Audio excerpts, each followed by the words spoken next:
A mesmerizing mixed-race beauty, an utterly ordinary college loser, two people who seemed impossible together, yet because of a single small card, they slowly stepped into each other's hearts. The male lead, Zhang Yuanqing, lost his father at a young age and became the target of relentless bullying from his classmates. Just when his life was sinking into darkness, a powerful fist struck out. That punch tore open the curtain of his gray and hopeless world. The boy who threw it was named Labing. Unlike the gentle Zhang Yuanqing, he was bright, righteous, and brave, once pulling Zhang Yuanqing out of the shadow of losing his father. To Zhang Yuanqing, he was the most reliable person in the world, but fate wasn't done tormenting him. In high school, Lei Yibing developed a strange illness. His brain would uncontrollably recall every memory, even useless scraps he had long forgotten. Worse, it automatically collected and analyzed new information, giving his mind an unbelievable level of control over his body. The downside, every episode left him in unbearable agony, yet hospitals could find no cause. Only the special medicine his mother brought from abroad kept it in check. Recently, though, he could feel the effect fading. His body was developing resistance. "Yuanzi, I'll take you shopping later," said his aunt. Zhangyue wearer, Zhang Yuanqing's lively and cheerful young aunt spoke with a playful grin. Zhang Yuanqing instinctively agreed, but his eyes drifted to a package that had just been delivered with no sender listed. Suddenly, a chill ran down his spine. His grandmother chopped a hand on his shoulder, warning coldly. If he dared to go with his aunt, she'd break his legs. As it turned out, Zhang Yuer had reached the age of arranged blind dates. She often dragged Zhang Yuanqing along to pose as her boyfriend and scare away potential suitors. Zhang Yu quickly countered, "Mom, Yuanzi's already in his 20s. This is the perfect age to date. If he doesn't dress up, how's he supposed to attract girls?" Zhang Yuanqing cursed silently, once again being used as her shield. But his grandmother was no fool, an old hand who could see right through her daughter's scheme. Soon enough, mother and daughter were quarreling again. Zhang Yuanqing chose tactical retreat, heading off to finally open the package when he pulled apart the cardboard box. Inside, besides a luxurious-looking black card from some kind of elite health club, there's also a handwritten note. "Yunzi, I once found something fascinating. I thought it could change my life, but I couldn't control it. I believe you can. We're brothers. Take this as my gift to you." Zhang Yuanqing sighed. Did it really need to be this mysterious? But the thought of that high-end black card made him pause. His expression grew solemn. What kind of thing was so overwhelming that even Lei Ebang couldn't control it? Something that could change a man's life? After all this time apart, had Lei Yibing gone down a strange path? What exactly did he take Zhang Yuanqing for? The call was quickly connected. Zhang Yuanqing grinned obsequiously. Lei Yibing sure has an eye for people. But the voice on the other end wasn't Lei Ebang, it was his father. He explained that 3 days ago, Lei Ebang had mysteriously vanished from his dorm. Strangely, campus surveillance never recorded him leaving. Even his roommates swore he never stepped outside. One moment he was there, the next he was simply gone. As a modern college student, Zhang Yuanqing didn't buy into vanishing into thin air. He preferred to believe Lei Ebang had crossed the wrong people and been kidnapped. With that in mind, he reassured Lei's parents, "Don't worry. My grandpa and cousin both work at the security bureau. I'll ask them what should be done." Fragments of information flashed through Zhang Yuanqing's mind. He thought of the black card, but when he reached into his pocket, he discovered the card had completely disappeared. At once, a splitting pain tore through his skull. His strange illness had struck again. His brain went into overdrive, leaving him writhing in agony, yet his thoughts clearer than ever. The realization hit him. That black card was no ordinary item. Why had Lei Yibing chosen to give it to him rather than the security bureau? Was it because the Jiangnan branch couldn't be trusted? After all, his grandfather was a retired police chief, his cousin a squad captain. With his family's deep ties to the system, people from Hangzhou might not be able to reach this far. Soon, crimson blood dripped from his nose. Zhang Yuanqing couldn't hold on any longer and swallowed one of his special pills. Just then, his grandmother's voice came from outside. "Yuanzi, investigators from the Canyang District Security Bureau are here for you." Zhang Yuanqing's heart skipped a beat. What kind of timing was that? Without hesitation, he deleted his call record with Lei's father. His grandmother had already checked their credentials. 3 men had come. Their clothes weren't exactly formal, but they were indeed from the Canyang Bureau here to question him. Once seated, Li Donzo went straight to the point, recounting the details of Lei Ebang's disappearance and mentioning the package Jin Yuanqing had received. Though Jin Yuanqing already knew the story, he feigned ignorance, but he couldn't hide the matter of the package, so he admitted it. I just got it. No name on the sender. I was wondering who sent it. As to what's inside, empty. Nothing at all. Technically, he wasn't lying. With the black car vanishing, it might as well have been empty. Still, the investigators weren't convinced. As the last person connected to Lei Yiping, they requested to check his room, computer, and phone. It wasn't mandatory, but refusing would look bad. Zhang Yuanqing agreed without hesitation. Sure, it'll prove I've got nothing to hide. But when Zhang Yuanqing realized the one checking his belongings was a female officer, his face stiffened and he stammered nervously, "It's for self-study, not shared online. That's not illegal, right?" To his surprise, the officer gave him a knowing look and calmly stated they were only here for Leibing's case. Once she left, Zhang Yuanqing turned to Li Dongze, hoping to learn more details about Lei Yibing. But what he heard was no different from what Lei's father had told him. He figured it wasn't that there was no progress. More likely, they just didn't want him to know. Suddenly, Li Dong's tone shifted. His face darkened as he warned coldly. "If you learn anything, report it immediately. Do not hide it from us, or the next one to disappear could be you." The words made Zhang Yuanqing's already restless mind even more unsettled. Was that a threat? Shivering, he forced out, "Teach, thanks for the warning." Just then, the sound of the door closing echoed in the room. The female officer had finished her inspection. She glanced back at Zhang Yuanqing with a faint smug smile. Seeing this, Zhang Yuanqing's heart sank. He was doomed. She must have seen everything. Li Dongze didn't linger. He handed Zhang Yuanqing his card and said, "If anything comes to mind, contact me anytime." After they left, Zhang Yuanqing brushed off his grandmother's questions, claiming his headache was acting up. Out on the street, a man asked, "Well, Guana, did you find anything?" Guana's expression turned serious. "Yes. Something major." Hearing that, Li Donze immediately straightened up and told her to continue. "I found several hidden folders named Viwo 50 with a note that said, 'It's Crazy Thursday today.'" The man's face darkened instantly, but Guan Yu didn't stop. Zhang Yuanqing is a total mature woman in black stockings fanatic. His study materials are full of them. His recycle bin suspiciously spotless. And his social life, he's in all sorts of groups, but only active in game chats and LSP groups. Aside from a game console, his room has no other entertainment. Deep down, he's actually pretty withdrawn. The man finally lost patience. "That's your so-called major discovery? How many times have I told you?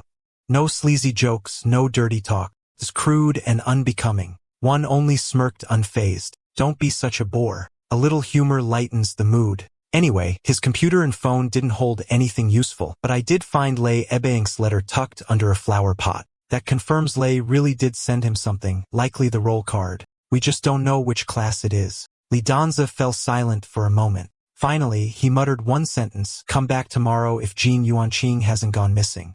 The crimson glow of the setting sun painted the horizon, heralding the approach of night. Sitting at his desk, Zhang Yuanqing continued piecing together the clues. If Lei Ebang's disappearance was man-made, then the true target had to be the black card. In that case, the Security Bureau wasn't the only one suspecting him. It was highly possible a third party had come after Leibing. The fact Leibing hadn't contacted the Bureau likely meant he didn't trust them and those three oddball investigators. He couldn't be sure if they were friend or foe. The safest move would be to tell his cousin everything, but the thought alone nearly crushed him. His cousin couldn't be reached, and even if he could, how was he supposed to explain that the black card had simply vanished in a thin air? The more he thought about it, the worse it felt. Suddenly, a furious female voice exploded outside his door. It was his Aunt Zhang Yue. Before heading to her blind date, she had messaged him to sneak out and help her escape, but with him ignoring her texts and calls, she was convinced he had abandoned her. Listening to her endless scolding, Zhang Yuanqing could only reply helplessly, "Coming."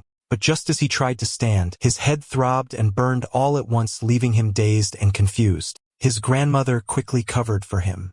He said he had a headache this afternoon and went to bed early. "Don't bother him. Come here and tell me. How was your day today?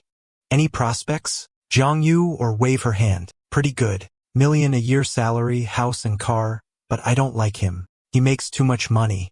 Meanwhile, Inside the room, Zhang Yuanqing stared at his reflection in disbelief. On his forehead, a black orb had appeared out of nowhere with a progress bar right beneath it. He instantly thought of the black moon emblem on the card, but he had no idea what would happen once the bar hit 100%. Before he could think further, the bar shot up from 90% to 99%. Suddenly, the system prompt blazed before his eyes. Roll card reboot complete. Roll attributes, name, pending, please assign immediately. Race, human. Class, Night Wanderer level 0, skills none, EXP 0%, morality 60 initial value.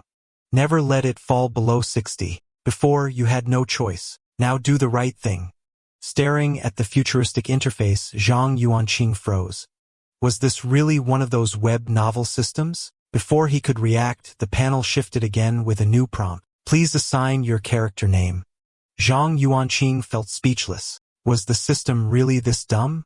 Couldn't even communicate. Just moments ago, he thought he'd gained some incredible chi power. He wrote his real name on the panel. A prompt popped up immediately, real name not allowed. Realizing he couldn't use it, he paused to think, then casually typed in another name. Name registered, Primordial Celestial Lord, initiating Spirit Realm in 10 seconds. Good luck, Primordial Celestial Lord. As Zhang Yuanqing stared blankly, the countdown hit 0.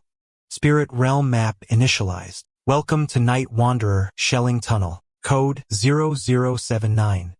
Difficulty S mode, solo death type. May Mission 1, survive for 3 hours. May Mission 2, explore Realm 0079. Current exploration, 0%. Note, non-realm items cannot be brought inside. One notification after another flashed through his mind. When he opened his eyes again, he was already standing in an unfamiliar place.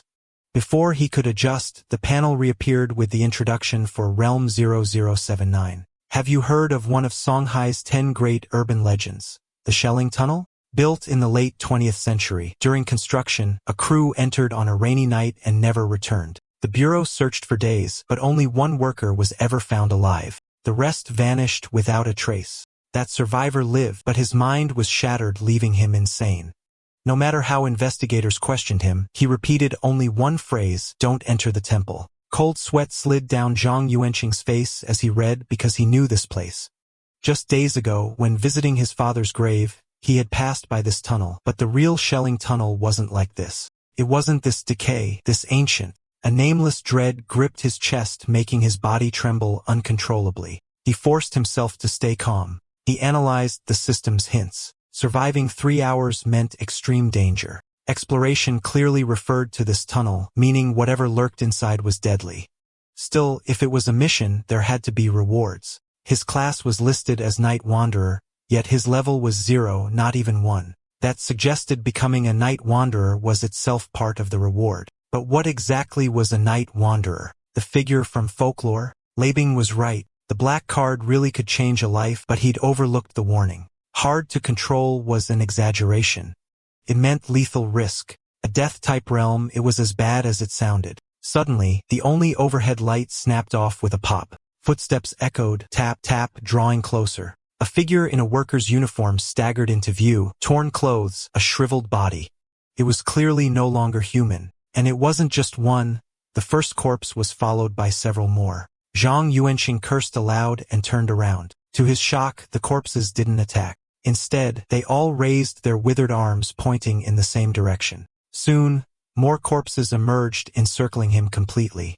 Yet like before, none struck. They only pointed toward the same destination. Without hesitation, Zhang Yuanqing bolted. The system had clearly marked this as a solo death-type realm. Logically, these miners should have been attacking him.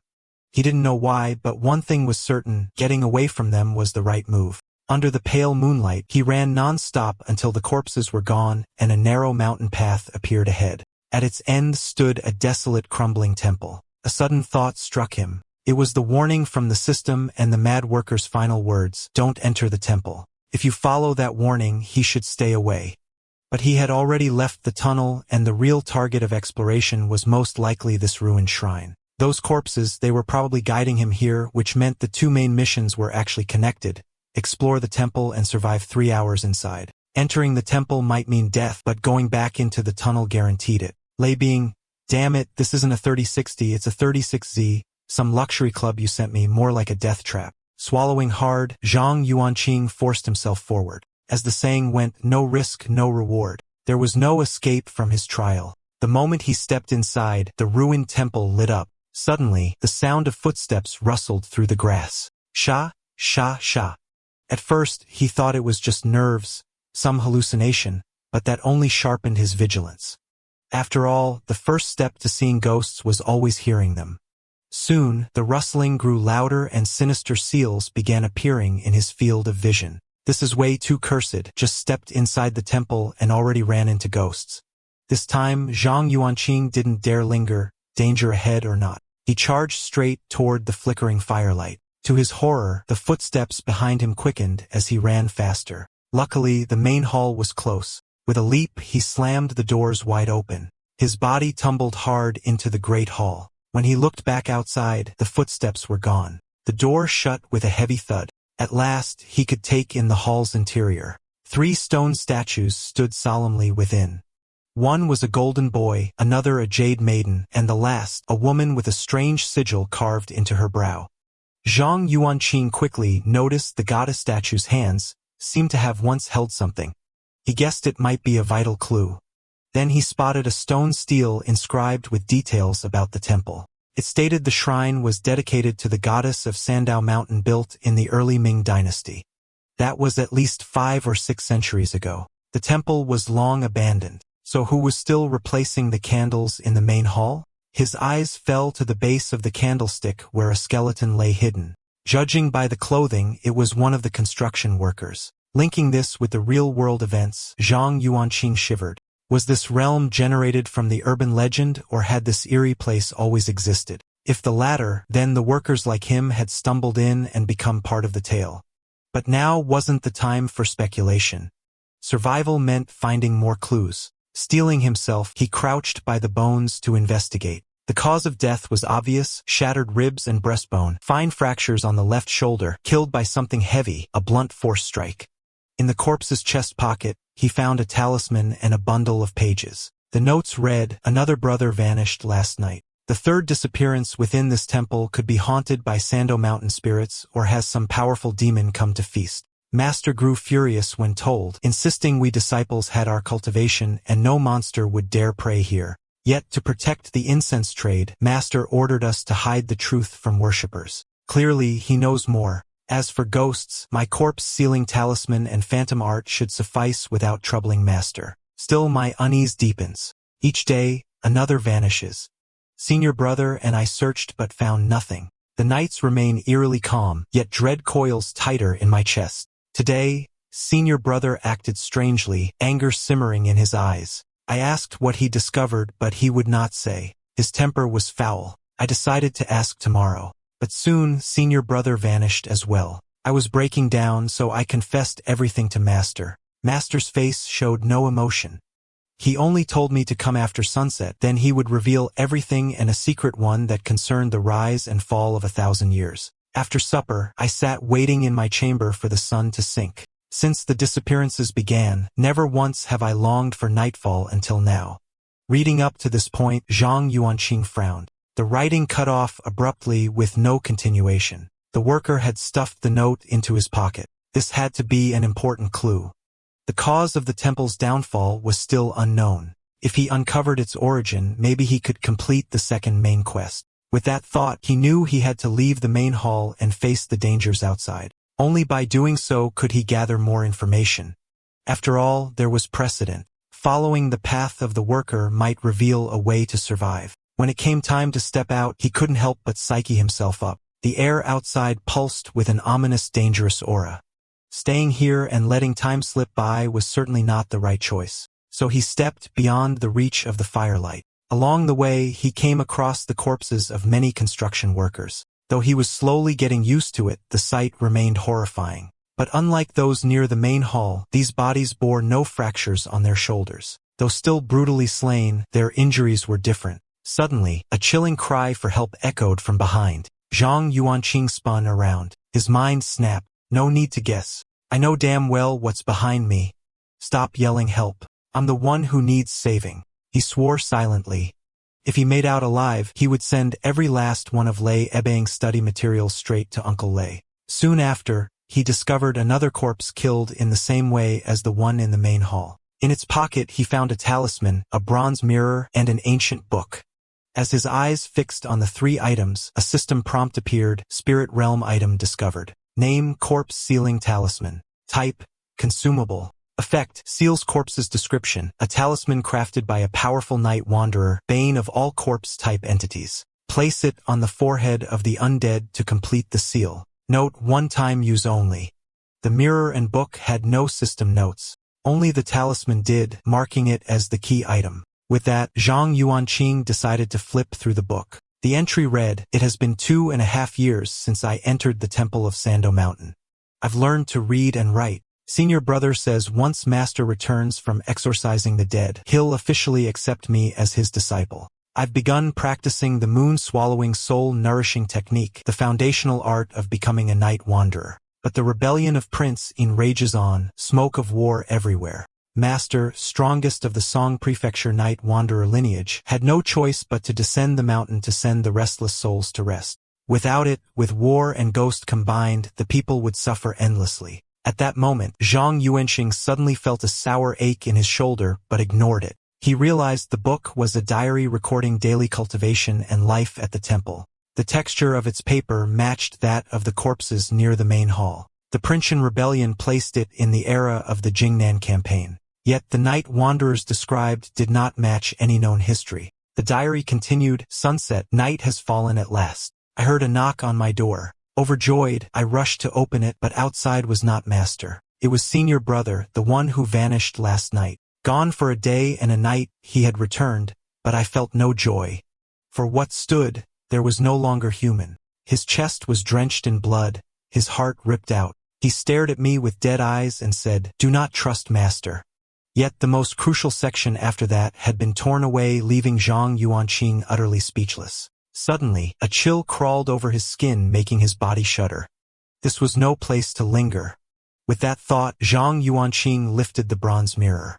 To his shock, the reflection revealed the real cause of his condition. The hollow-eyed phantom was clinging to his shoulder. Without hesitation, he slapped the corpse-sealing talisman onto its head. He bowed quickly in place, muttering, "Big bro, my bad." Then he raised the mirror again, praying desperately, "Please work, talisman bro." But nothing happened. It was useless. This thing wasn't a corpse-type entity at all. As if that wasn't enough, a pair of red high heels appeared a few steps away. Tap, tap, tap echoed in rhythm, as though an invisible dancer twirled in the courtyard. Zhang Yuanqing nearly burst into tears. A Ming Dynasty temple paired with Western red shoes. What kind of nightmare combo was this? Luckily, the shoes hadn't noticed him. He raised the bronze mirror again, clinging to hope. The pain in his shoulder grew sharper, so that was why those worker shoulder bones had shattered. After what felt like forever, he finally crawled back to the main hall's entrance. This time, he was literally on all fours, the phantom on his back weighing him down. That single minute's journey felt like an eternity. But once he stepped into the firelight of the main hall, the crushing weight vanished. Relief washed over him. He had guessed right. The main hall was a safe zone. Whether it was the red shoes or the shoulder-clinging wraith, he could always retreat here. But if both struck at once, he'd be finished. Just thinking about it sent a chill down his spine. Too close. Rule number 1 in horror games: always shut the door. The true source of this temple's terror wasn't just the wraiths or the cursed shoes. That banyan tree in the back courtyard, there was something wrong with it too. If he went back out, he needed to brace himself. Suddenly, the system panel appeared. First main quest complete. Reward, corpse sealing talisman ×1. Rest granted, 36 hours. Countdown to next opening of Realm 0079 has begun before Zhang Yuanqing could react. In the next instant, he was back in his own bedroom. A quick glance confirmed it. This was really his room. His whole body went limp as he collapsed onto the bed, even feeling like the air itself was sweet. As for the talisman he had gained, all he needed was to think retrieve item and an inventory menu would pop up just like in a video game. But he was still level 0, not yet a true night wanderer. He thought about telling his cousin everything, but then he remembered their conversation earlier that day. The man clearly knew more than he let on. With that, Zhang Yuanqing pulled out Li Dong's business card and dialed the number. Before he could even speak, Li answered first. So you've made it out of the spirit realm already? He congratulated Zhang Yuanqing on becoming a spirit realm walker, then explained the categories official and unofficial. He himself was official while Zhang Yuanqing was wild. As for what the spirit realm truly was, he wouldn't reveal just yet. Instead, he said, if you want to learn more, you'll have to make a choice. According to him, the Bureau treated walkers in two ways, either recruit and train them as official members or keep them under surveillance. The latter meant registering, promising not to abuse powers illegally and being left alone, but without ever receiving official support. What's there to hesitate about? I, Zhang Yuanqing, am ready to join to shed blood for the country and the people. Li Dronzer was pleased by the answer, praising him as worthy of his security family heritage. He told him he can pick him up at 8 a.m. sharp. Zhang Yuanqing apologized for hiding the black card, but Li didn't mind. He even praised Zhang's caution, calling it commendable. The next morning, Zhang staggered out of his room clutching his stomach, dark circles heavy under his eyes. Grandma, I'm starving. He'd wanted a good night's rest, but every time he closed his eyes, he dreamt of the phantom on his shoulder. Grandma simply asked curiously why he was up so early. Aunt Jean Eurer, however, gave him a teasing look. She asked if he'd been up to something naughty last night and even threatened to check his trash bin. Too tired to argue, Jean replied, sure, while you're at it, check out of the bed too. Then he ignored her completely. Later, he turned to his grandfather with a question. Grandpa, I remember after the Shelling Tunnel workers vanished, the Bureau organized a search party. You were part of it, right? His grandfather looked puzzled. That's all ancient history. Why bring it up now? Jean gave a casual excuse. Oh, I saw the story online again yesterday. Do you know what happened to the worker who was found? But Grandpa couldn't recall at all. Grandma, on the other hand, remembered clearly that worker vanished again later. This connected directly to Zhang's situation. He had 36 hours before re-entering the tunnel. Only this time, unlike him, the worker never came back alive.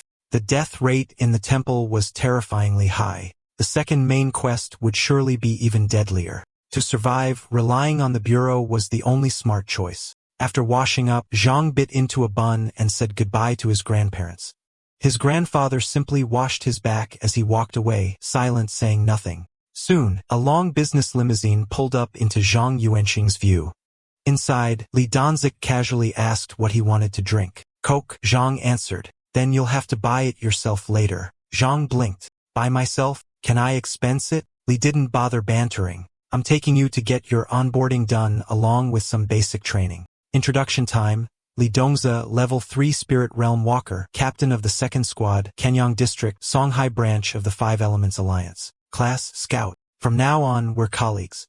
Then he got to the heart of what Zhang most wanted to know. The spirit realm is a supernatural force that science can't explain. We've tried to analyze it, but full understanding is still out of reach. It exists within reality yet apart from it. Only the chosen can enter, and the way they're chosen is through a card. It's called a roll card. Whoever receives one is forced into a trial, completed, and you're granted a profession along with its skills and traits. But the realm selection process remains a mystery. Roll cards appear randomly, sometimes inside your body, sometimes lying on the street, sometimes hidden in a random web link you click. Finishing the trial is just the start. To level up, to grow stronger, a walker must keep taking missions, keep entering the spirit realm.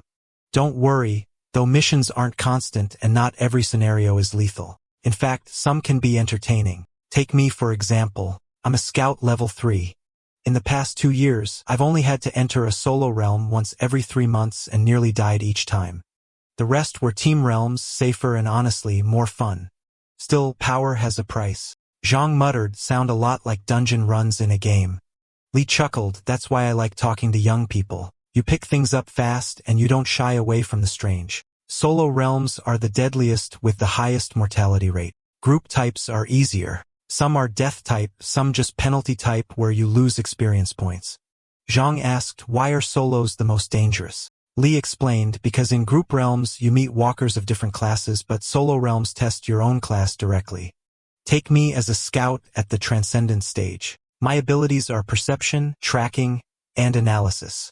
My 3 solo realms were acting as a detective in a murder case, hunting criminals in the jungle, and surviving in the wilderness. Each class faces different scenarios of transcendent and saint stages. Zhang nodded, realizing why his own was supernatural horror. So Lei Yibing most likely entered a realm too? This time we didn't dodge. The official judgment from Hongqing's bureau is that Lei Yibing died in the realm. The timeline's too long. A normal transcendent level run lasts a few hours at minimum, a day or two at most. He's been missing for. Zhang shook his head. What about above transcendent? We spread his hands. That's beyond my pay grade, but I assume they last longer. Zhang fell into thought. Maybe Lei Yibing had reached above transcendent. Either way, with his current skills and knowledge, he was powerless. Joining the bureau and saving himself came first. Suddenly, Li Dongzi asked, "What's your current morality score?" Zhang Yuanqing glanced at his panel. 60, the starting value. In the world of walkers, morality was the biggest trap for newbies. Drop below 60 and the realm's punishment system would trigger. His location would be broadcast to every walker in the city along with a bounty mission to eliminate him. Jean froze. So I can never do bad things again? What about handwork or watching some study materials? Does that count as moral corruption? Just a thought made his future look bleak. Li Dongzi burst out laughing. Relax. From what we've observed, stealing, robbery, assault, those dock you 1 to 5 points depending on severity. Killing someone costs you 10, and mass casualties or serious incidents deduct even more. But private vices, they don't touch your morality score. And remember, morality doesn't just drop, it can also be gained. So be a good guy, you? Still, Jean wasn't as panicked as he looked. A question gnawed at him. Why would the spirit realm care about restraining walkers? Morality and law were human inventions, tools to maintain order. In nature, no other creature needed such systems unless the realm itself sided with humanity. The very existence of morality points made little sense, but the realm was a supernatural force. With that, he scratched his head and gave up pondering. Fine. I'll just help more old ladies cross the street. Before long, the two arrived at the bureau's main entrance. Zhang asked curiously, so does helping out poor young ladies count as moral failing or illegal behavior? We didn't answer directly. He only said earning morality points is as simple as losing them. Just do good deeds. In fact, plenty of walkers and evil groups love charity and donations. Why?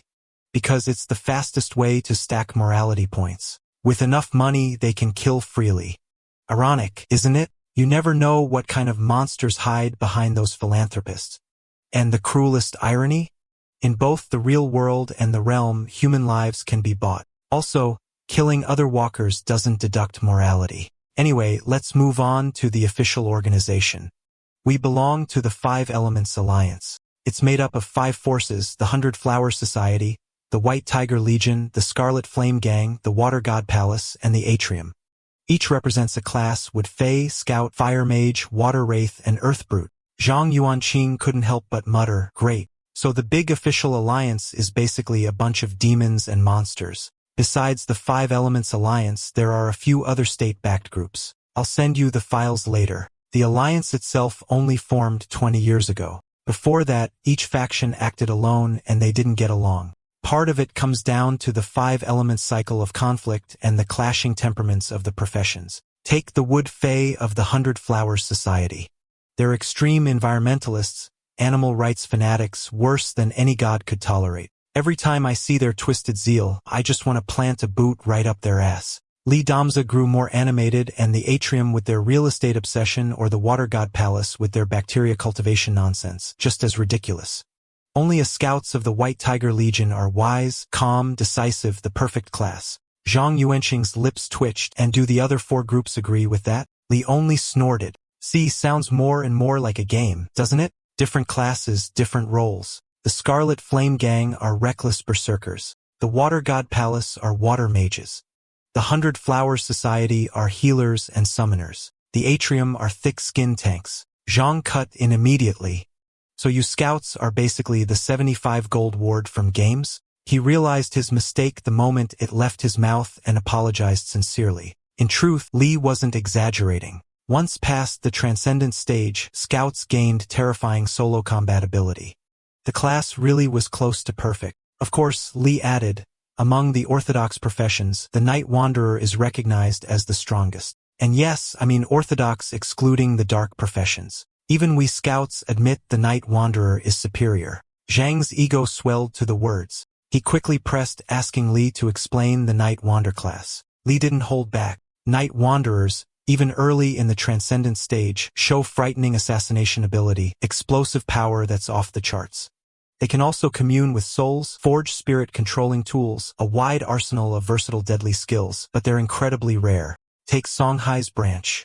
There isn't a single Night Wanderer here, too few trial realms locally. Plus, the Thais sect in the capital scoops up every Night Wanderer they can from across the country. Speaking of it, Li couldn't help but fantasize how amazing it would be if he had a Night Wanderer on his team. Then it struck him. He hadn't asked Jin Yuanqing's class yet. He silently prayed it wasn't Fire Mage. He hated those hot-tempered brats the most. Jin scratched his cheek awkwardly. I'm a Night Wanderer. The air froze. Silence fell thick and eerie. Li Dongzi could no longer keep his composure. He grabbed Zhang Yuanqing by the shoulders. You're a Night Wanderer? I actually stumbled upon a Night Wanderer. Every Night Wanderer was a prized asset. Teams and even factions went to war just to claim one. Oh Lord, do you realize? A young wife in a 100-flower society once seduced a Night Wanderer from the Scarlet Flame Gang, literally slept with him just to make him defect. He ended up serving her as a slave, and now I've picked up a Night Wanderer of my own. He quickly asked for Zhang Yuanqing's realm ID. Without hesitation, Zhang replied, Primordial Heavenly Lord. The room fell silent again. Li's mouth twitched before he forced out the most insincere praise. Good name. He coughed strategically, switching topics. All right, let's get your paperwork done. Base salary, 20,000 a month. Mission allowances, bonus for achievements. Any objections? At that rate, Jean dared not object. Yes, boss. Whatever you say, boss. We then gave him a quick tour of the bureau. These are civilian staff. Their sole job is to service walkers. In short, they're your personal assistants for anything you need. Come on. This is my office. Sit on the couch for a minute while I print your contract. With that, Li turned to the printer setting up the paperwork. Suddenly, a mature female voice rang from the doorway. Need a hand? Realm ID. Guanya. Class Scout. Level 2. The moment Zhang saw her, yesterday's embarrassing inspection scene flashed in his mind. Li, unfazed, handed her the freshly printed contract and stepped out to call his superiors. When you noticed Zhang's flushed face, she twirled a lock of hair and teased. So you cleared your trial? Little boy with a thing for older women. Li rapped his cane on the floor, stopped saying weird things in front of the kid. He's still a student, but Guanya being Guanya, she ignored him. Sliding onto the couch beside Zhang, she leaned closer, her voice sultry. I bet you want to know more about the trial realms, don't you, college boy? Zhang avoided her gaze but nodded, asking her to continue. She shot a glance at Li Dongzi's retreating back, puzzled by how cheerful he looked. He was practically limping with joy. Turning back, she handed Zhang a form. Fill this out, then give me your ID card. No card. Just recite the number. By the way, Li Dongzi should have given you the basic training already. Right? Guanha lazily added, a few things you need to know. Starting today, your old ID is void. The Bureau will issue you a new one. 3 days and it'll be ready. With it, you can buy train and plane tickets and use the fast-track lanes. A temporary card will be in your hands tomorrow. Jean blinked. Why? When you rolled her eyes, because when you picked your name, the realm already warned you. No real names allowed. It turned out that the spirit realm divided classes into 2 categories. The lawful professions, the orthodox ones, and the dark professions, the evil ones. Walkers of the dark professions were either bloodthirsty killers or sadistic monsters with one common hobby, hunting down the orthodox professions. That was why keeping your identity secret was critical. Zhang Yuanqing set his pen down. So Guanyi and Li Dongzi, those aren't their real names either.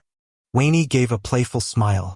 What do you think? Then she reassured him, relax. We're the official side. Most of the time we're the hunters and they're the prey. Zhang quickly flattered. Then Sister Guanya must be one hell of a hunter. To his surprise, Guan Yu leaned right up next to him. Sweet talker, how many girlfriends have you had? Zhang blurted out, none. Single. Her expression shifted instantly as if he'd said something unbelievable, but your trash bin was spotless. I thought you had a girlfriend. Zhang was speechless, muttering inside. What's with you and my aunt? Both obsessed with trash bins? Then, with her sultry looks, Guanya gave a shameless grin.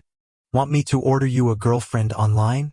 Zhang gave 2 thumbs up. I prefer realistic girlfriends. A double entendre that made Guanya burst into laughter. I like you, kid. Zhang followed up smoothly, and I like Sister Guanya. For a moment, the seasoned Guanya froze, then she quickly recovered, smirking. Yeah. Right. No way you're single. Zhang raised 3 fingers solemnly. Heaven and earth as my witness. If I'm lying to you, may I get hit by a car the moment I step outside? With the joking done, Guini got back to business. There are 10 walker squads in the entire Kenyang district. We're squad 2. Right now, 5 members. With you, 6. Among them, only Shirchong and I are White Tiger Scouts. You're a provisional member for now, but once you pass probation, you'll be one of us. Keep that in mind. Zhang Yuanqing nodded eagerly, thumping his chest. Got it. For now on, I'm following Sister Guanyi. Delighted, Guanyi skimmed his form. 21 years old, ID, Primordial Heavenly Lord. Bull name. Not worried someone will beat you up over it. Then her eyes landed on the profession field. At first, she thought she'd misread it, but soon her reaction mirrored Li Dong's. Your night wanderer? This time, Zhang didn't shy away. He lifted his chin full of swagger. That's right, I am. At that moment, Guanha finally understood why Li Dongza had been practically floating when he left. Suddenly, she hooked Zhang Yuanqing's chin with her finger. Teasing, she said, now that our squad has its own night wanderer, you'd better not get snatched away by some wild woman from another faction or you'll be in big trouble. Zhang played along smoothly, wouldn't dare. Alive, I belong to Sister Guanya. Dead, I'll be your ghost. Guanya beamed, good boy. I like that, but then she noticed something odd, his level was still 0. Normally, completing a trial pushed you to level 1. It didn't take her long to realize why. His trial realm had been shelling tunnel confinement. A rare look of alarm crossed her face. Seeing it, dread immediately welled up in Zhang Yuanqing's chest. He asked what was weighing on his mind. Since it's a dungeon, there's gotta be guides, right? Just then, a sigh echoed from nearby. The reaction of both veterans made Zhang jump in fright. His heart sank. That sigh, was that pity? Sympathy? Don't tell me I really drew the deadliest blind box of them all. Wan Yu picked up his file and said, Wang Tai, have him come to my desk.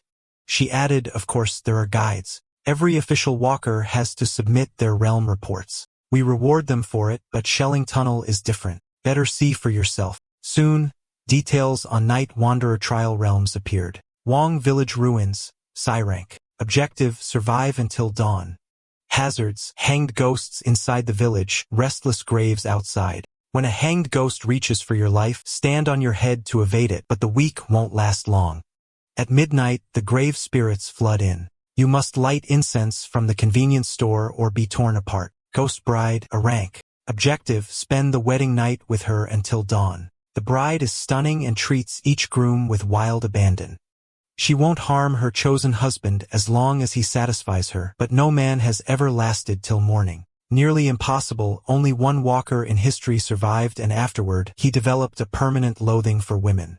Skimming these entries, Zhang thought most weren't too bad. Aside from needing a set of iron kidneys for the ghost bride, survival rates seemed decent until he opened the file on Shelling Tunnel. Shelling Tunnel, difficulty unknown. Objective unknown. Origin, during construction, 12 workers entered by mistake. Only one returned, his mind broken. 36 hours later, he was pulled back in and died there. Warning, this realm is extremely lethal. To date, no one is cleared alive. 2 short sentences hit like a sledgehammer, smashing Zhang from heaven straight back into hell. Shelling Tunnel, no survivors. Meanwhile, Li Damza was puffing cigars and sipping red wine in the best mood of his life. A young centurion had just taken office and needed quick results and loyal protégés. For him, a clean background night wanderer was like rain from heaven, perfect timing. And for Li himself, the timing couldn't have been better because he had recruited a night wanderer. Li Danza was credited with a major achievement by the centurion. He could already picture the White Tiger Scouts shining brighter than ever. Suddenly, the office door was kicked open by Guanya. Boss, bad news. Li, still clueless to the gravity of the situation, sipped his wine leisurely. Guanyi, that was very ungraceful. But the moment she revealed Zhang Yuanqing's trial realm was Shelling Tunnel, his elegance collapsed. Oh God. You mud-brain fool. Look at the mess you've dragged in. Soon, he saw Zhang Yuanqing slumped in despair, face drained of life. Zhang wore the expression of a dying man.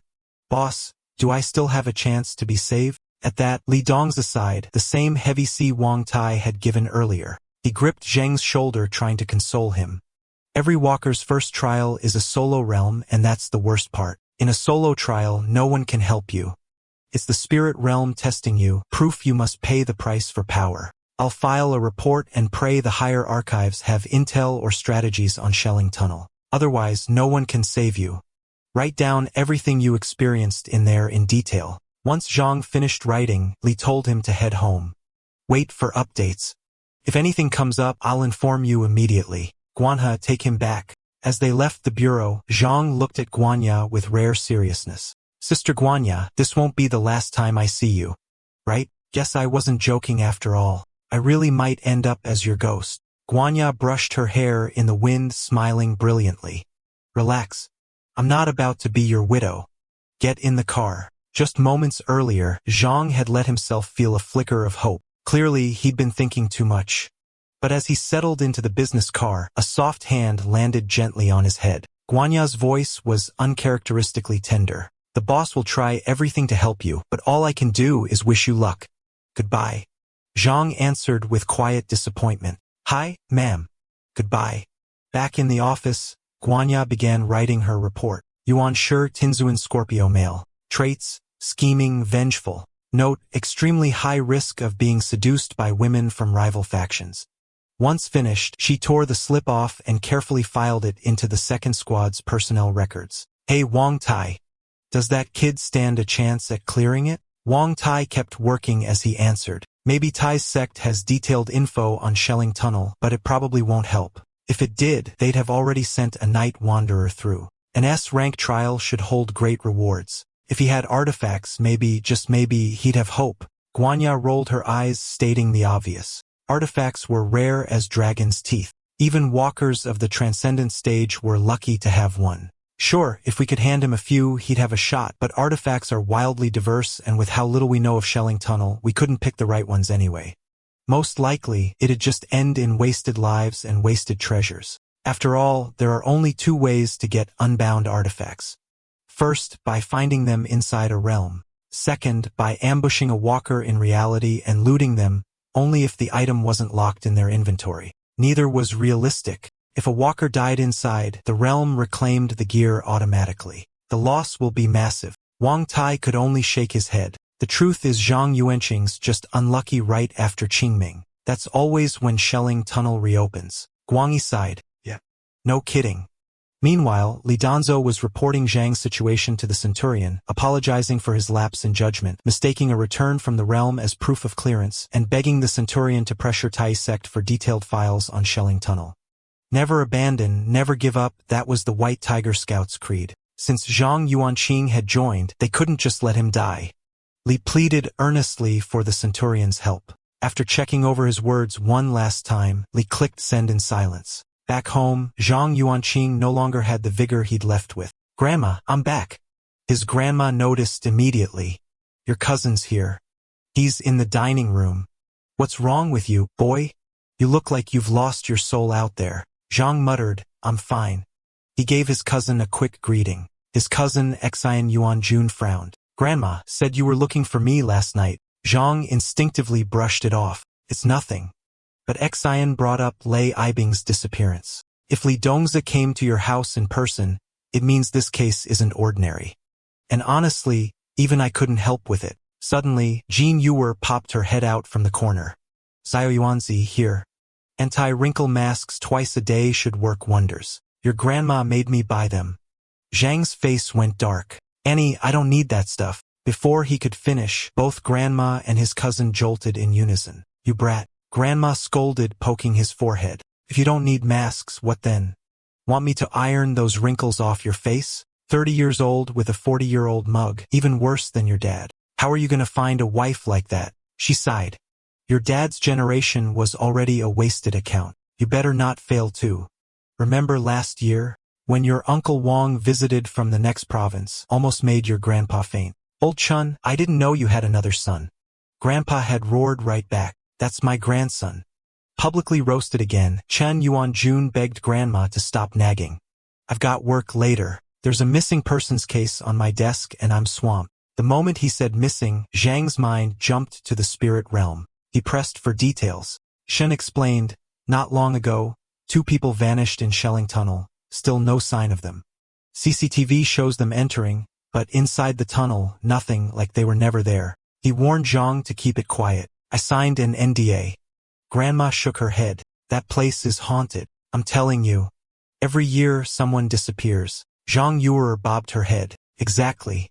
Gives me the creeps. Only Zhang Yuanqing knew the truth that those 2 poor souls had actually stepped into the spirit realm. The only question was whether they could last 3 hours. Strangely, the thought gave him a twisted sense of comfort. At least I won't be the only one dying. Meanwhile, in the capital, Elder Sun lounged beneath an old tree as a subordinate reported, Sir, the Fu family boy sent you an email. Elder Sun raised a brow.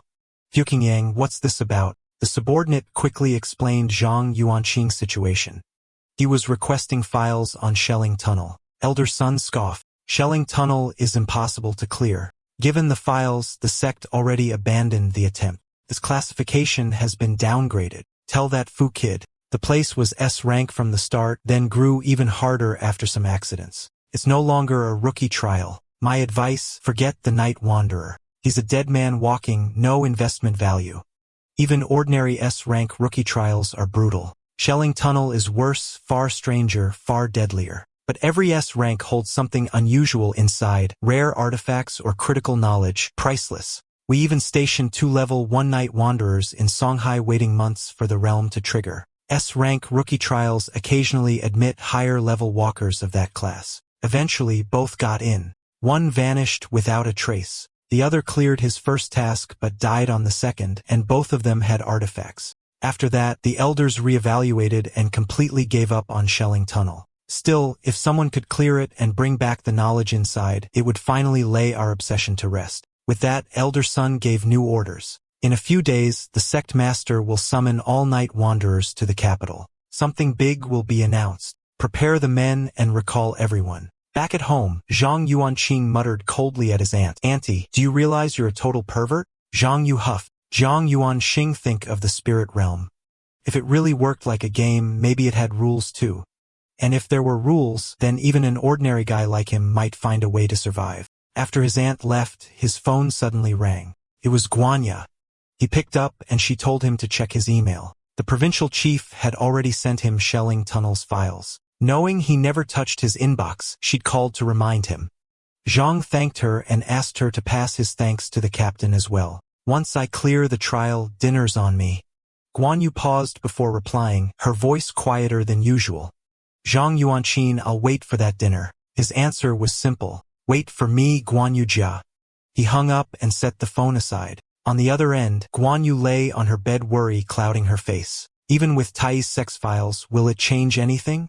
Meanwhile, Zhang downloaded the attachment. Opening it, he saw far more than what he'd known before. Realm number 0079 is not truly Shelling Tunnel. The actual scene is a Ming Dynasty temple, the Temple of Sandao Mountain's Lady. This lady was likely a night wanderer of exceptionally high rank. No, perhaps she had already transcended beyond that title. It's unclear if such a dazzling figure really existed in the Ming Dynasty or if the realm itself fabricated her. The Survive 3 Hours mission is relatively simple. While studying old notes, I was once entangled by a wraith that continuously drained life force until its target expired. Night wanderers naturally suppressed spirits.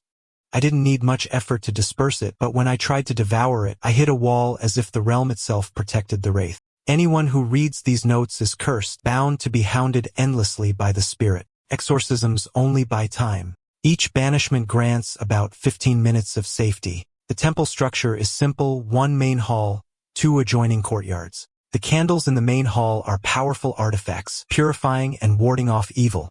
As long as you stay in the hall, you are safe, but there's a cost. The candles erode fear itself. Stay too long in their glow and you'll lose all sense of fear. And in a realm like this, losing fear means death. The candles cannot be moved nor taken out of the realm. Reading this, Zhang Yuanqing finally understood. The safe house was a double-edged sword. That candle was like a game mechanic, forcing players to push forward. After half an hour in the hall, I heard cries for help from the rear courtyard mixed with inhuman roars. After some hesitation, I chose to investigate. The main hall was indeed a safe zone. I'd proven that myself, but its safety came from the candles, not as I had thought from the beautiful lady deity. The cries came from the giant banyan tree, but the roars. Jean himself hadn't heard them back then, wisely avoiding that yard. In the notes, the night wanderer warned, "Don't look back. Never look back. That tree seems to have awareness, but why does it beg for help?" As for the roars, I never found the source. He appeared before I could. It was a pair of red dancing shoes. They didn't attack right away. Instead, they invited me to dance. I accepted to test them, but the steps were impossible, too chaotic, too dense. For someone with no dance training, utterly unachievable. No. Even seasoned dancers couldn't memorize those steps. I failed. The shoes turned on me, hunting me down. I managed to escape back to the hall, but not before 2 ribs were crushed underfoot. I realized its true nature. It's a terrifying rule-type artifact. It ignores terrain, ignores obstacles, and will never stop until it wins. Unbelievable. A rule-type artifact in a rookie trial? Now, I understood why young Master Qian, even armed with an artifact, still died here, and why no one has ever cleared Shelling Tunnel. What a joke. First-level night wanderers or mere mortals stand no chance. As for why the temple fell in a ruin or what that secret tied to 1,000 years of fate really was, I never discovered it. I only hope to complete the second main mission to bring the truth back to the organization. The record ended there. Clearly, that night wanderer never finished the second mission. Piecing it together, Zhang Yuanqing realized how those construction workers had died so horribly. They'd been stomped to pieces by the red shoes, bones shattered one by one. Sure, his uncle had taught him some dance, but if even a first-level night wanderer couldn't make it, he had no chance as a normal guy. If Uncle were the one facing the red shoes, maybe man and ghost really could dance until the end of time. That thought sparked a golden glint in Zhang Yuanqing's eyes. He'd seen the root cause of a night wanderer's failure, the impossible memory test of chaotic dance steps. But for him, if he triggered his overclocked brain state, memory was no obstacle. In the steamy bathroom, Guan Ye's phone buzzed on the counter. Her cheeks flushed slightly. Zhang Yuanqing must have finished reading the file.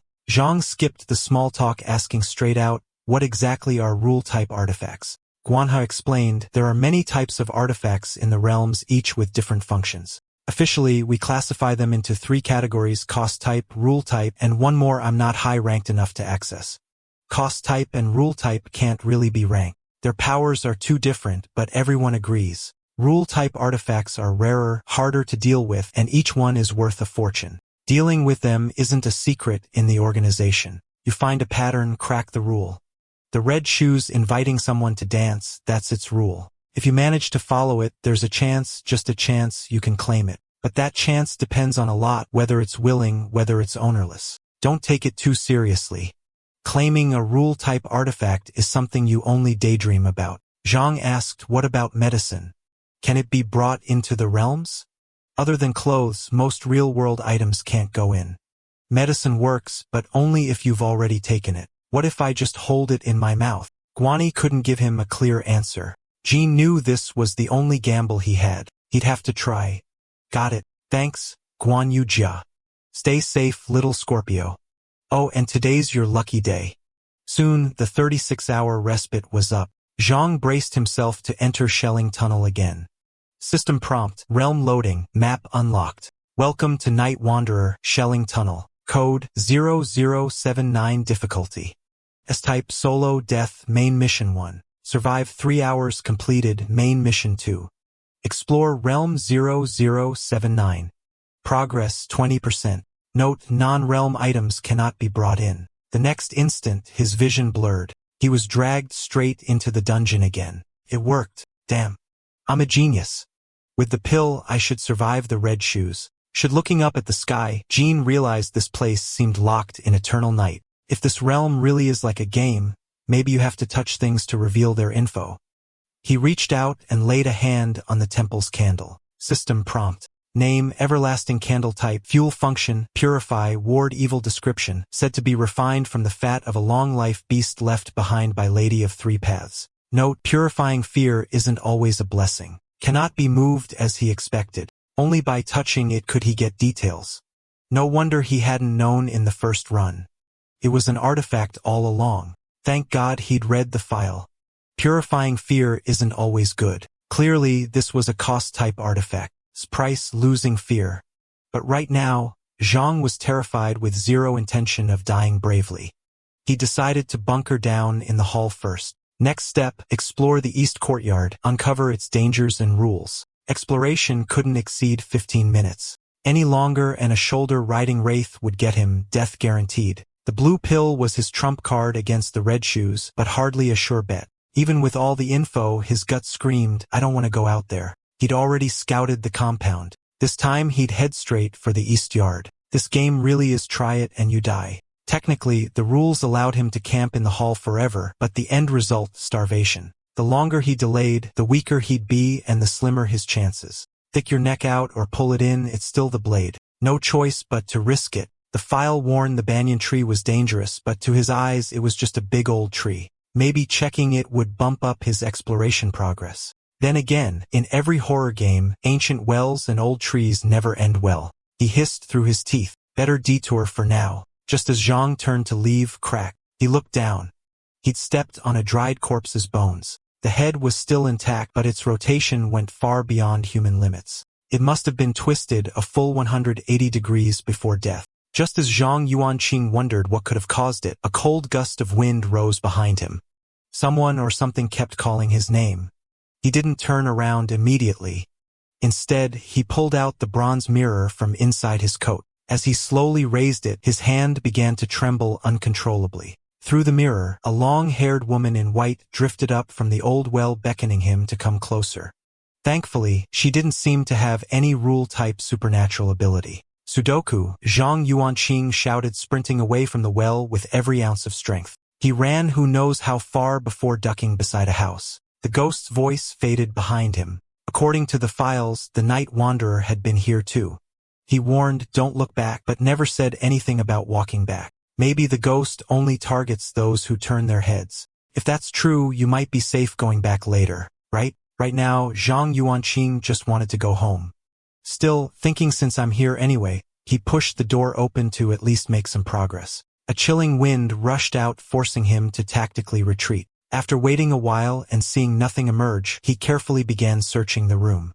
It seemed to be the temple's old kitchen. Suddenly, a wooden ladle appeared in his sight. Delighted, Zhang Yuanqing picked it up, finally a container. He'd heard that a boy's urine could ward off evil spirits. Scratching his nose awkwardly, he muttered, well, I've never had a girlfriend, but I probably don't count as a virgin, right? Then he stared regretfully at his own hands. Damn it, you two just can't stop showing off, can you?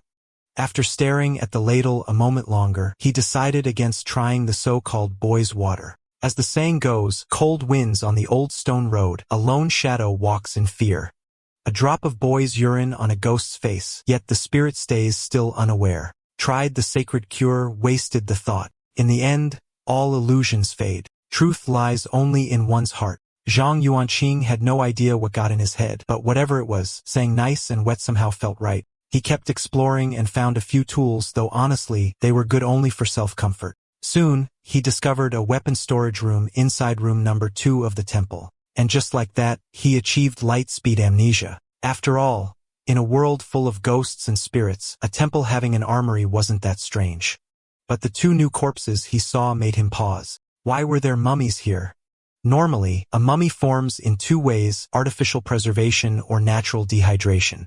The first could be ruled out. The second usually happens in deserts or extremely dry areas, which this temple clearly wasn't. There are no fatal wounds, no broken bones, no signs of violence. Then he noticed 2 deep punctures on each neck. Whatever did this had drained them dry. Suddenly, something slammed against the wall of the next room. The banging didn't stop. Playing it safe, Zhang Yuanqing grabbed a long blade and a spear. Step by step, he crept closer to the sound. Inside, several coffins stood in a row. 2 fresh, mummified corpses lay among them. One of the corpses had an object near its hand, something like a Buddhist Vadrose club.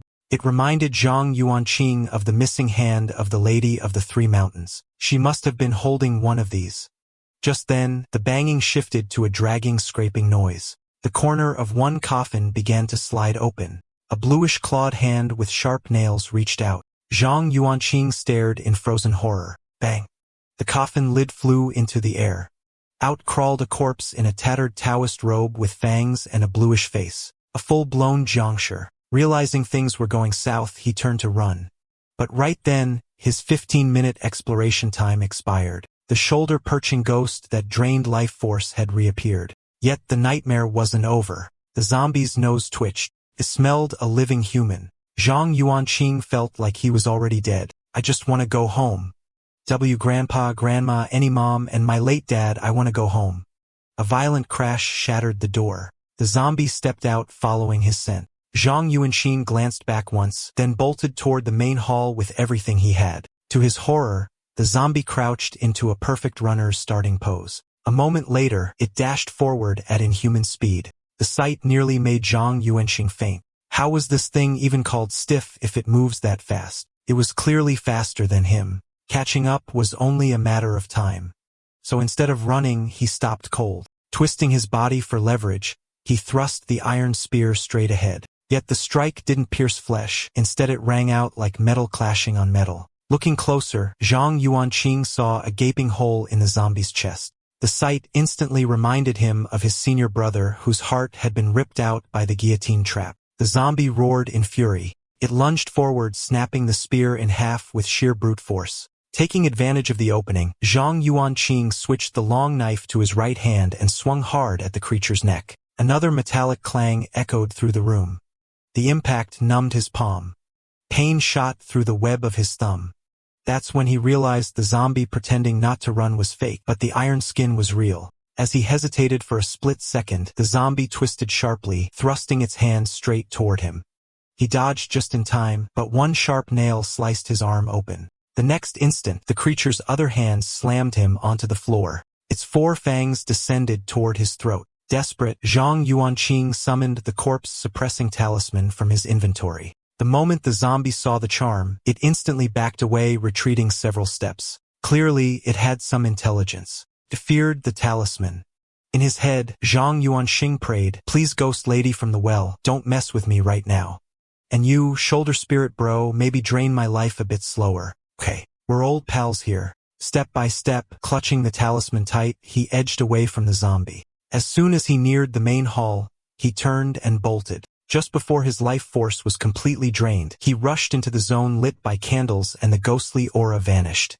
Zhang Yuanqing slammed the door shut. He tore off his jacket, gasping for breath. Looking at his trembling hands, he muttered with a wry smile, "Yep, zombie nails really are poisonous. Uncle Nine never lied." Without disinfectant or a tetanus shot, Zhang Yuanqing had no idea how fast corpse poison spread. Am I really gonna die from this? He thought nervously. Strangely though, he realized he wasn't scared at all. Then it hit him, the candlelight. It must be suppressing fear itself. Before, he could take his time exploring, but now that was impossible. So he decided to move on to plan B, taming the red dancing shoes. Otherwise, with his current strength, there was no way he could take down a zombie that intelligent and physically superior. He allowed a deep breath. Now that he'd been poisoned, a strange calm settled over him.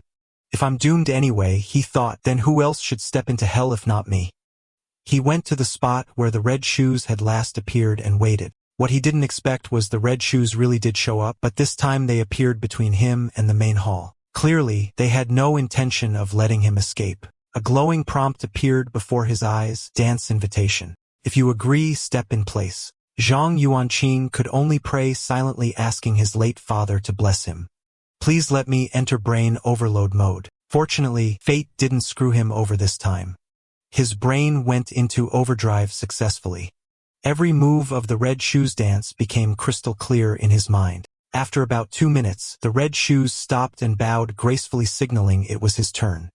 Zhang Yuanqing couldn't match the shoes' elegance, but at least he didn't miss a single step. Because of inexperience, it took him 5 whole minutes to finish what the red shoes had done in 2, just as he was about to collapse.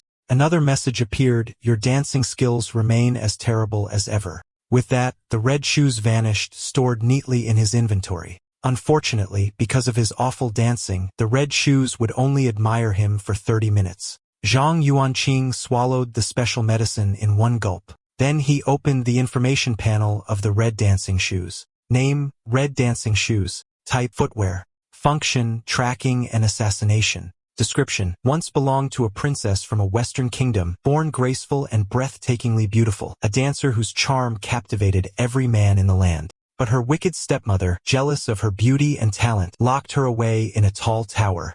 Lonely and forgotten, the princess danced beneath the cold moonlight until the day she died. Her red shoes inherited her will, wandering the world ever since, forever dancing alone. Note I, Mode 1. The shoes can be thrown toward a chosen target or bound through a trace of blood, hair, or flesh.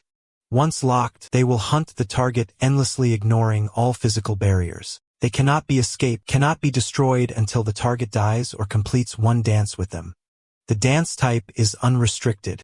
Mode 2. When worn, the shoes increase agility and evasion, allowing terrain-free running with zero stamina cost. However, each will last only 5 minutes. Exceed that, and the shoes will fuse to your body. You'll keep running with him until death or until you cut off your feet. Note 2. If you don't dance with me, I'll suffocate you all. After reading the entry, Zhang Yuanqing couldn't help blurting out, "Holy crap, an artifact. A rule-type item that ignores physics itself, utterly overpowered." Still, it only admired him for 30 minutes. After that, he'd probably have to dance again, but half an hour was plenty. With his 30-minute usage time secured, Zhang Yuanqing headed straight to where his senior brother was said to be resting. After all, that senior brother was the only ghost on the map capable of attacking freely. Taking him down had to be the top priority. Yet after searching for a while, Zhang Yuanqing saw no trace of him.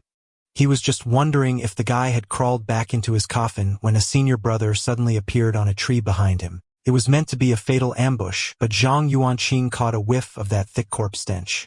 He turned his head. His senior brother was already lunging right at him. At that instant, the red shoes glowed faintly, twisting his body in an inhumanly flexible motion that dodged the strike. Before he could even catch his breath, the senior brother attacked again. That's when Zhang Yuanqing truly grasped the power of the red shoes. They didn't need his commands at all. Through dance alone, they moved his body, dodging every attack perfectly.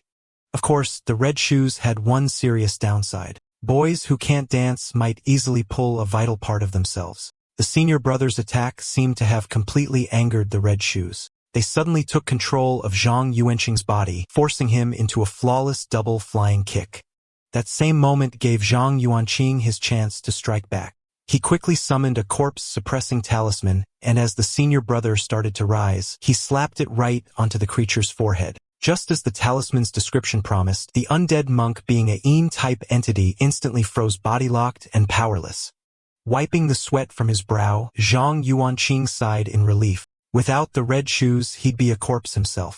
Next on his list, the ghostly lady from the well. But before that, he had to retrieve the Vajra-like staff. As he focused his gaze on the weapon, its data window appeared before his eyes. Name: Demon Subduing Vajra. Type: Weapon. Description: a weapon infused with the power of the sun god, bane of all dark and evil entities.